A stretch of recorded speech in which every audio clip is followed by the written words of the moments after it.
Breaking news guys, তো I am Kerala প্রবাসী, sorry I am Bhutan প্রবাসী, আমার আইডি নাম কেরালা প্রবাসী। সো গাইস, আজকে আমাদের কারণ বিশেষ ছুটি হওয়ার কারণে আমরা কিন্তু আজকে আসছি ধান গাছ লাগাইতে। দেখতে পাচ্ছেন ভুটানে কিন্তু আমি আছি। তো আমাদের রড শাটারিং এর কাজ আজকে কারণ বিশেষ বন্ধ হওয়ার কারণে আমরা কিন্তু আজকে কাজে এসেছি ধান গাছ লাগাতে। আমাদেরকে তো কাজ করতে হবে, বেকার বসে থেকে লাভ কি, যেহেতু আমরা বাইরে চলে এসেছি। দেখো বস, ভুটানে কিন্তু অনেক ঠান্ডা, তারপরেও কিন্তু আমরা ধান গাছ লাগাইতে আসছি। দেখতে পাচ্ছেন এখানকার পানি কিন্তু অনেক ঠান্ডা, তারপরেও কিন্তু আমরা ধান গাছ লাগাইতে এসেছি।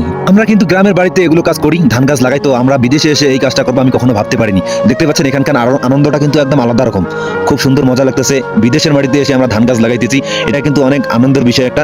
আমরা রুমে বসে থেকে কি করবো আর কি, ওই জন্য আমি চলে আসছি। সবাই মিলে 14-15 জন আমরা কিন্তু আসছি।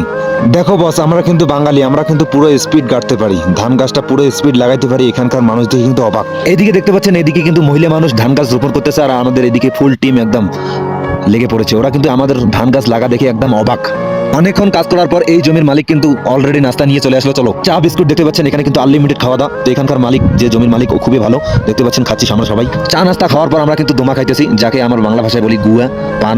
তো এখানে কিন্তু দোমা বলে, এটা কিন্তু অনেক ফেমাস দোমা। এখানে খাওয়া দাওয়ার পরে কিন্তু আমরা আবার কাজে লেগে গেলাম। দেখতে পাচ্ছেন এখানকার মানুষ কিন্তু অনেক ঘন ঘন ধান গাছ একটা করে বিচন দিয়ে লাগায়, মানে একটা করে গুছি দিয়ে লাগায়। ফাইনালি কিন্তু গাছ দেখতে পাচ্ছেন আমাদের কিন্তু 2 বিঘার মাটি ফাইনালি শেষ হয়ে গেল। তো আমাদের বাড়ির এদিকে কিন্তু পাতলা করে গাড়ি, এদিকে কিন্তু ঘন ঘন, ওই জন্য আমাদের একটু দেরি হলো। সকাল 9টার সময় আসছি, এখন বাজে 12:30। 14 জন 2 বিঘার মাটি একদম ফিনিশ করে দিয়ে দিলাম। তো এরপর আমরা খাওয়া দাওয়া করবো। তো চলো ভিডিওটা দেখতেই থাকুন।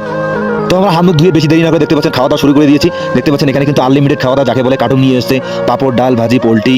আমরা যে ধান গাছ লাগাইলাম, এখানে মালিকের বাড়িতে এসে খাওয়া দাওয়া করতেছে, কেমন লাগতেছে? খুব ভালো হইতেছে খাওয়া দাওয়াটা। চিকেন বানাইছে, পনির বানাইছে, ডাল, পাপড় ভাজি, চায়না শাক। তো বস, এই ছিল আমার ছোট্ট একটা ভিডিও। তো ভুটানের মাটিতে আমরা কাজ করতে এসেছি, রড শাটারিং কাজ। তো আমরা কিন্তু ভুটানে এবার ধামাকা ভিডিও আসতেছে, পেজটাকে ফলো দিয়ে সাথে থাকবেন। ধন্যবাদ, আজকের মতো টাটা, বাই বাই।